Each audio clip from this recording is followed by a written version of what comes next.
क्या आपने कभी सोचा है जो आप मैसेज किसी को सेंड करते हो वो डायरेक्टली उसी स्पेसिफाइड पर्सन तक कैसे पहुंचती है, वो किसी और के पास क्यों नहीं चली जाती? ये इंटरनेट में एड्रेसिंग का काम कैसे होता है? जैसा कि पिछले लेक्चर में हमने पढ़ा basic building blocks of a network, जिसमें हमने हब, स्विच, राउटर और बहुत सारे नेटवर्किंग डिवाइसेस पढ़े। आज हम देखते हैं एग्जैक्टली इन सभी डिवाइसेस को कैसे पता कि डेटा कहां से कहां भेजना है।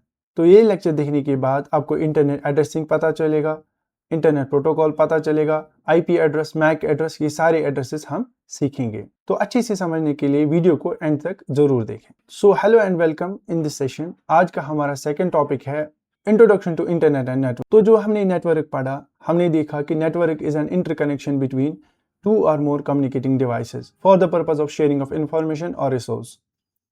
अब नेटवर्क जो है वो बहुत सारे तरह के होते हैं, जैसे हमने पढ़ा था LAN, local area network, MAN, metropolitan area network and wide area network. तो अब हम जानते हैं और भी बहुत सारे नेटवर्क मॉडल्स हमारे पास होते हैं जिनकी मदद से इंटरनेट की सर्विसेज डिलीवर होती है। तो एक नेटवर्क मॉडल हमारे पास है client server network. Client server network क्या होता है? जैसे आप अपने मोबाइल फोन से यूट्यूब चलाते हैं तो यूट्यूब का जो सर्वर होता है वहां पे सारे वीडियोज अवेलेबल होते हैं। तो आप अपने मोबाइल से कोई भी स्पेसिफिक वीडियो सर्च करते हैं एंड वो रिक्वेस्ट आप भेजते हैं यूट्यूब के सर्वर पे, और सर्वर उस रिक्वेस्ट का रेस्पॉन्स देता है और आपके मोबाइल में वो वीडियो लोड हो जाती है। तो इस वाले मॉडल को हम बोलेंगे क्लाइंट सर्वर मॉडल, जिसमें क्लाइंट आपका मोबाइल डिवाइस एक्ट करता है, लैपटॉप एक्ट करता है एंड सर्वर की जगह यूट्यूब सर्वर होता है। A network in which client request services and server provides them. जैसे गूगल सर्च आप करते हैं, आपने गूगल में कोई भी चीज सर्च करने के लिए डाल दी तो वो आपकी रिक्वेस्ट गूगल सर्वर तक पहुंचती है और वहां से वो रेस्पॉन्ड करता है। तो रेस्पॉन्स में आपके सामने बहुत सारी वेबसाइट्स आ जाती है। After that we have one more type of network model, that is peer to peer network. अगर हमारे पास कोई ऐसा नेटवर्क है जिसमें बहुत सारे डिवाइसेस हैं जो कि आपस में डेटा शेयर करते हैं, डिवाइस 1 को कोई डेटा चाहिए तो वो रिक्वेस्ट भेजेगा डिवाइस 3 के पास, तो डिवाइस 3 उसके रेस्पॉन्स में वो डेटा उसके पास भेजेगा। इसका दूसरा केस ऐसा हो सकता है, कभी 3 को भी डेटा जरूरत पड़ सकता है और वही रिक्वेस्ट भेजेगा 1 के पास और 1 उसको वापस भेजेगा। और यहाँ पे आप देखते हैं कि दोनों 1 एंड 3 कभी कभार ये एक्ट करते एज क्लाइंट एंड कभी कभार एक्ट करते एज सर्वर। जब दूसरे को डेटा देना है तब वो एक्ट करते एज सर्वर, जब उनको खुद के लिए डेटा चाहिए तब वो एक्ट करते एज क्लाइंट। तो इस वाले नेटवर्क को हम बोलते हैं पीयर टू पीयर नेटवर्क, यानी every device acts equally as a server और a client. All computers in the network have equal status and share resources. After that, we have one more model, that is cloud computing. Cloud computing क्या होता है? अगर आपने अपने computer के hard disk में कोई डेटा स्टोर रखा है तो वो आप कभी भी एक्सेस कर पाएंगे थ्रू योर लैपटॉप। लेकिन अब आप सोचिए, अगर आपने अपना डेटा किसी ऐसी हार्ड डिस्क में रखा जो आपके पास है ही नहीं, अब वो हार्ड डिस्क इंटरनेट के साथ आपने कनेक्ट कर दी। अब जहां पे भी आप जाएंगे, जिस लोकेशन पे भी आप जाएंगे, आप इंटरनेट के थ्रू उस हार्ड डिस्क के साथ कनेक्ट हो सकते हैं। तो इस वाली सर्विस को हम बोलेंगे क्लाउड सर्विस। जो सर्विस आप अवेलेबल करते हैं with the help of internet, उसकी एग्जैक्ट लोकेशन कभी कभार आपको पता होती है और कभी कभार नहीं पता। Same is the case with Google drive. Google drive में आप क्या करते हैं, जो भी डेटा आपने स्टोर करा है गूगल ड्राइव में, वो किसी ऐसी रिमोट लोकेशन पर है जिसको एक्सेस करने के लिए आपको इंटरनेट के साथ कनेक्ट होना पड़ता है। अगर आपके मोबाइल में इंटरनेट कनेक्शन नहीं है तो गूगल ड्राइव की फाइल्स आप एक्सेस नहीं कर पाएंगे। तो इस वाली सर्विस को हम बोलते हैं क्लाउड सर्विस। और क्लाउड सर्विस में एक है क्लाउड कंप्यूटिंग। क्लाउड कंप्यूटिंग क्या होता है? अगर आप कोई भी क्लाउड की सर्विसेज लेते हो, जैसे स्टोरेज या कोई सॉफ्टवेयर आप लेते हो या कोई प्रोसेसर लेते हो या हार्डवेयर लेते हो ओवर द इंटरनेट, उसको आप बोलते हैं cloud computing services. After that we have virtual network. Virtual network क्या होता है? Network created using software to connect systems over the internet. अगर आप देखेंगे हमारे पास कोई हाईवे है, इस हाईवे को हम कभी कभार लेन्स में डिवाइड करते हैं, ठीक है, यहां से एक लेन है और यहां से दूसरी लेन। तो यही सेम यहां पे भी कंसेप्ट है। अगर आपने कोई मेन, तो हमारे पास इंटरनेट ही है और उस इंटरनेट को आप कभी कभार डिवाइड करते हैं इन योर वर्चुअल नेटवर्क्स, ताकि आप क्या करो, आप अलग से डिवाइसेस को सिक्योर करो, अलग से डिवाइसेस को कनेक्ट करो। जैसे आपने देखा होगा वीपीएन, वर्चुअल प्राइवेट नेटवर्क। ये सर्विस हम एक सॉफ्टवेयर की मदद से लेते हैं जिससे हम अपने मोबाइल को डिफरेंट नेटवर्क के साथ कनेक्ट कर पाते हैं। आफ्टर दैट हमारे पास इंटरनेट आप सभी को पता है इंटरनेट क्या होता है। It is network of networks, या जिसको हम बोलेंगे ग्लोबल नेटवर्क ऑफ नेटवर्क्स। ये क्या करता है, it provides us information and communication services. जैसे आपको पता है कोई भी चीज आपको चाहिए ढूंढनी होगी, आप यूट्यूब से ढूंढोगे, लेकिन यूट्यूब तब चलेगा जब आपके पास इंटरनेट है। आपको कोई वीडियो कॉल करनी है, व्हाट्सएप चलाना है, या आपको किसी को मैसेज करनी है, ईमेल करना है, वो सारी सर्विसेज तब पॉसिबल होंगी जब आपके पास इंटरनेट है। Connects millions of devices world wide. जैसे आप देखेंगे आजकल हर कोई डिवाइस हमने कनेक्ट किया होता है। जैसे आईओटी का कंसेप्ट हमारे पास आया, इंटरनेट ऑफ थिंग्स, हमने सारी चीज़ों को इंटरनेट के साथ कनेक्ट किया ताकि हम उनको कंट्रोल कर पाए, उनका लाइव स्टेटस देख पाए। Internet uses protocols and standards for the communication. Internet ऐसे ही कम्युनिकेट नहीं करता, ये प्रोटोकॉल्स यानी सेट ऑफ रूल्स के साथ ही ये कम्युनिकेट करता है, और इसके पास स्टैंडर्ड्स होते हैं कम्युनिकेशन के लिए। सपोर्ट सर्विसेज लाइक, जैसे आपको बताया, ईमेल हम कर सकते हैं, फाइल ट्रांसफर कर सकते हैं, स्ट्रीमिंग कर सकते हैं ऑनलाइन। सो ये जो सारी सर्विसेज है वो हम इंटरनेट के ही जरिए ले सकते हैं। After that we have one more topic, that's application of internet. Internet कहाँ कहाँ पे आप यूज करते हैं। सबसे पहले आपको पता है ईमेल अगर आपको सेंड करना होगा या रिसीव करना होगा, उसके लिए आपको इंटरनेट की जरूरत पड़ती है। फाइल आपको अपलोड करनी होगी या डाउनलोड करनी होगी, उसके लिए भी इंटरनेट की जरूरत पड़ती है। टेलनेट यानी remote log in to another computer. अगर मेरा कंप्यूटर मेरे पास नहीं है, so I will connect with my computer with the help of telnet. This is also an application of internet. World wide web, access to websites and web pages. अब यहाँ पे एक क्वेश्चन है, क्या world wide web and internet दोनों चीजें same है? इसका जवाब है बिल्कुल नहीं। वर्ल्ड वाइड वेब क्या होता है? ये एक रिपोजिटरी होती है जहां पे हम वेब एसेट्स को स्टोर करते हैं। वो क्या मतलब, ये एक लोकेशन है या एक स्टोरेज है जहां पे आप वेबसाइट्स को स्टोर रखते हैं। तो वर्ल्ड वाइड वेब तक पहुंचने के लिए जो हमारा मोबाइल कनेक्शन एस्टैब्लिश करता है, that is possible with the help of internet. अगर हमारे पास इंटरनेट नहीं होगा तो हम वर्ल्ड वाइड वेब के साथ कनेक्ट नहीं हो पाएंगे। तो वर्ल्ड वाइड वेब आप किसी जगह को मान लीजिए, जैसे आपके पास सोनमर्ग, गुलमर्ग है, लेकिन वहां तक पहुंचने के लिए जो रास्ता आपके पास होता है दैट इज इंटरनेट, ठीक है। या वहां तक पहुंचने के लिए जो मीडियम आप यूज करते हैं, फिर चाहे वो गाड़ी हो, प्लेन हो, या जो भी मीडियम आपके पास अवेलेबल हो, उसको हम बोलेंगे इंटरनेट। अब वर्ल्ड वाइड वेब में बहुत सारी वेबसाइट स्टोर होती है, और यहां तक पहुंचने के लिए हमें इंटरनेट के साथ कनेक्ट होना पड़ता है। यानी ये मेरा मोबाइल है और हम यहाँ पे इंटरनेट का इस्तेमाल करेंगे ताकि हम इन वेबसाइट से फायदा उठा सकें। After that we have one more application of internet, that is VoIP, voice over internet protocol। जैसे आज आप देखते हैं हम वॉइस कॉलिंग कर सकते हैं with the help of internet. इसी तरह वीडियो कॉन्फ्रेंसिंग, गूगल मीट या जूम पे आप रियल टाइम मीटिंग करते हैं या क्लासेस देते हैं, that is possible with the help of internet. Online services जैसे बैंकिंग आप कर पाते हैं, गूगल पे कर पाते हैं, फोन पे कर पाते हैं, या ऑनलाइन आप शॉपिंग अमेजोन, मीशो, बाकी सारे ई कॉमर्स वेबसाइट से करते हैं। बुकिंग आप कर सकते हैं, एयर टिकट या ट्रेन टिकट। इसी तरह एजुकेशन के रिलेटेड यूट्यूब वगैरह आप देख सकते हैं। गेमिंग की सर्विसेज भी आप ऑनलाइन ले सकते हैं जब आपके पास इंटरनेट है। Now coming to main and important topic, that is internet protocol. अब इंटरनेट प्रोटोकॉल क्या होता है? सबसे पहले इंटरनेट तो हमें पता है, इट इज ग्लोबल नेटवर्क, और we can say network of net which connects many devices through the globe with each other for the purpose of sharing of information. अब यहाँ पे इंटरनेट प्रोटोकॉल है। प्रोटोकॉल का क्या मतलब है? Set of rules. यानी अगर हमें इंटरनेट के थ्रू ये जो सारी हमने यहाँ पे सर्विसेज देखी, ये सारी सर्विसेज को हैंडल करने के लिए हमारे पास प्रोटोकॉल का होना यानी रूल्स का होना बहुत जरूरी है। जैसे सबसे पहला प्रोटोकॉल क्या है? That is internet protocol. Internet protocol क्या होता है? It handles addressing and routing of data packets. अब यहाँ पे हम समझते हैं जैसे आपका और मेरा एक एड्रेस है, उसको हम बोलेंगे फिजिकल एड्रेस, जहां पे आप रहते हैं। इसी तरह हमारे पास एक लॉजिकल एड्रेस होता है, यानी हर किसी डिवाइस का अपना अपना आईपी एड्रेस होता है, जिसकी मदद से आपके मोबाइल में डेटा आता और जाता है।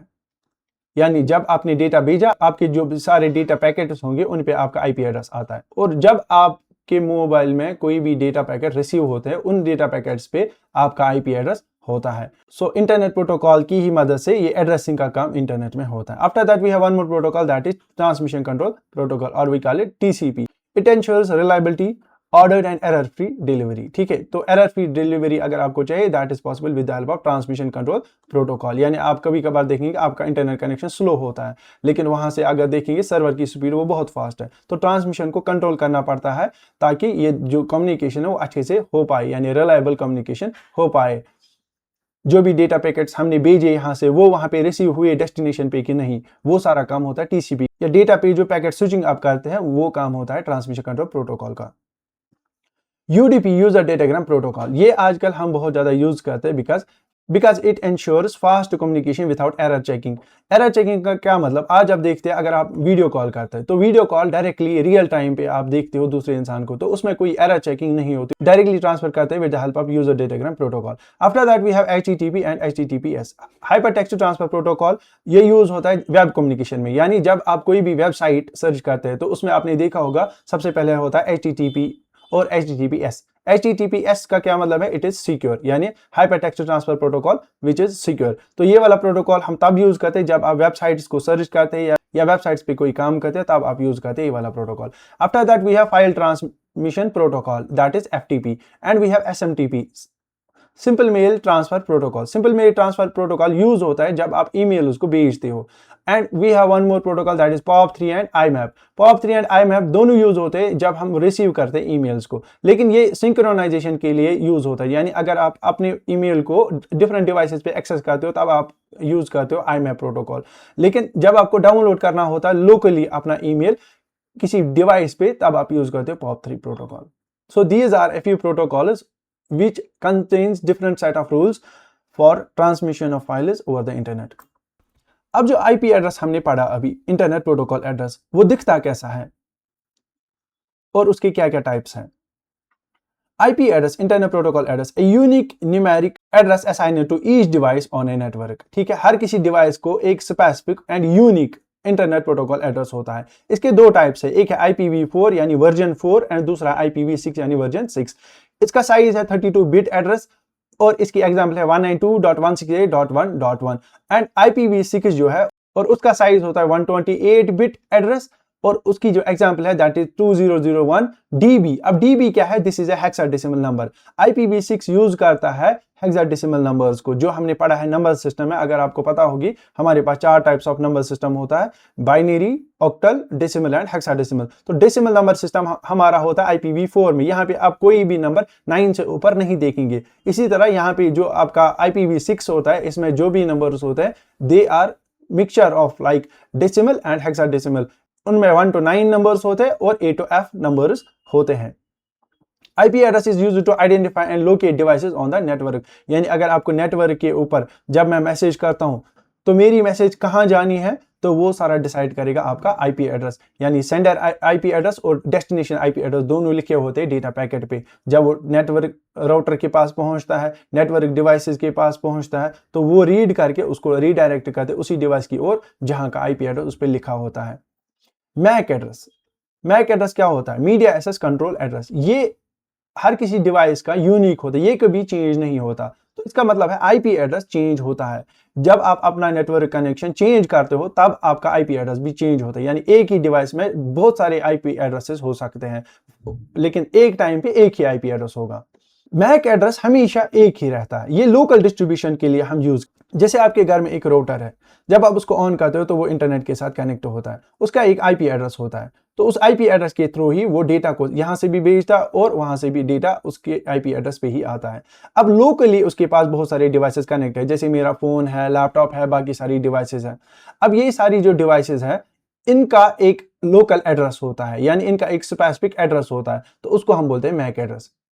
और यहां से जो डिलीवरी होती है राउटर से लेकर आपके डिवाइस तक, वो होती है ऑन इट इज मैक। तो मेरा डिवाइस जब भी कोई मैसेज रिसीव करेगा वो करेगा with the help of MAC address, a unique address assigned to a network interference card. जैसे मैंने आपको बोला है, जो भी डिवाइस इंटरनेट के साथ कनेक्ट होता है उसमें एक नेटवर्क इंटरफेस कार्ड होता है और उसी की मदद से वो इंटरनेट के साथ कनेक्ट होता है। This is also called as physical address. Usually ये 48 बिट का होता है, यानी 12 हेक्साडेसिमल डिजिट्स का होता है। अब फिजिकल एड्रेस क्यों बोलते हैं, क्योंकि जो मदरबोर्ड होता है हमारा, उसके ऊपर ये एड्रेस फिजिकली लिखा होता है। आप वहां पे चेक कर सकते हैं अपनी डिवाइस के मदरबोर्ड पे, written in a format like this.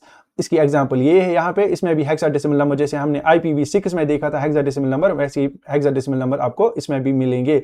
Although आपका IPv6 जो है वो 128 बिट का है और यहाँ पे मैक एड्रेस जो है दैट इज ओनली 48 बिट। अगर आपके CPU का, अगर आपके मोबाइल का मदरबोर्ड चेंज होता है तो उसका मैक एड्रेस भी चेंज होता है। Use it for communication with the local network, यानी यहाँ पे हमने देखा कि local network, local area network में अगर हमें कम्युनिकेशन करना है, so that is only possible with the help of MAC address. अब जब भी आप कोई इंटरनेट की वेबसाइट को सर्च करते हो, उसका एक वेब एड्रेस होता है जिसको आप URL बोलते हैं, यूनिफॉर्म रिसोर्स लोकेटर। और वो URL ऐसा दिखता है जिसमें HTTPS आपको मिलेगा, हाइपर टेक्स्ट ट्रांसफर प्रोटोकॉल, यानी कौन सा प्रोटोकॉल उसको फॉलो करना है। उसके बाद वर्ल्ड वाइड वेब, जहां से आपको डेटा लेना है, जहां पे सारी वेबसाइट स्टोर होती है। After that you have example.com, that is what we call domain name, इसको हम डोमेन नेम बोलते हैं। उसके बाद आपका एड्रेस है, यानी इसको हम बोलेंगे फाइल एड्रेस। अब यहाँ पे देखेंगे the address used to access a web page or resource on the internet। अगर ये example.com तक ही होता तो ये वेबसाइट को सर्च करता, अब यहाँ पे ये पर्टिकुलर पेज को सर्च कर रहा है। A URL has two parts, इसमें क्या क्या होता है, एक होता है web address, the name of the website जो यहाँ पे example.com, दूसरा क्या है URL, यूनिफॉर्म रिसोर्स लोकेटर, यानी वो specific page, specific image, specific file का एड्रेस होता है, जिससे डायरेक्टली आपके इंटरनेट में वही फाइल, वही इंटरनेट का पेज ओपन होता है। एग्जाम्पल जैसे आप देखोगे HTTPS example.com, ये क्या है, यहाँ पे डोमेन नेम है और ये वेब पेज का एड्रेस है।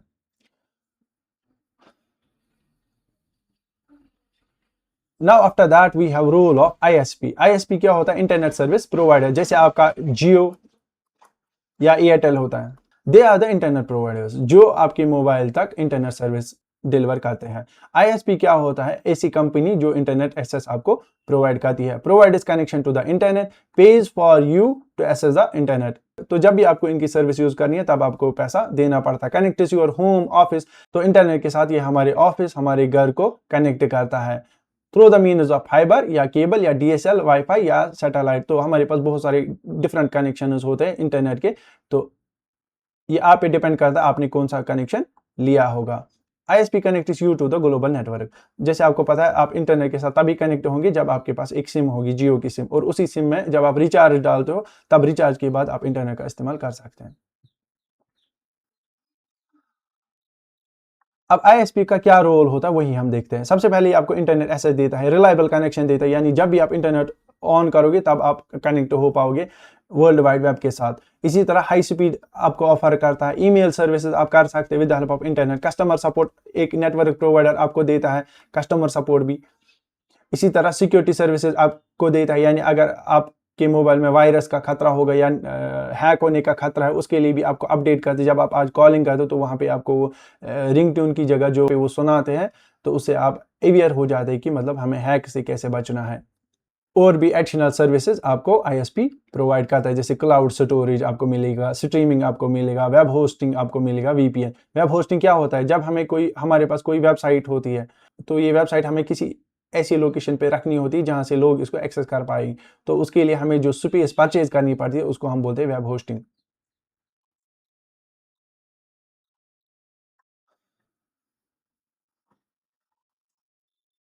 So this is all for today. I hope you have enjoyed this session. If you have any sort of confusions, do let me know in comment sections. And don't forget to subscribe and like our channel. Thank you so much.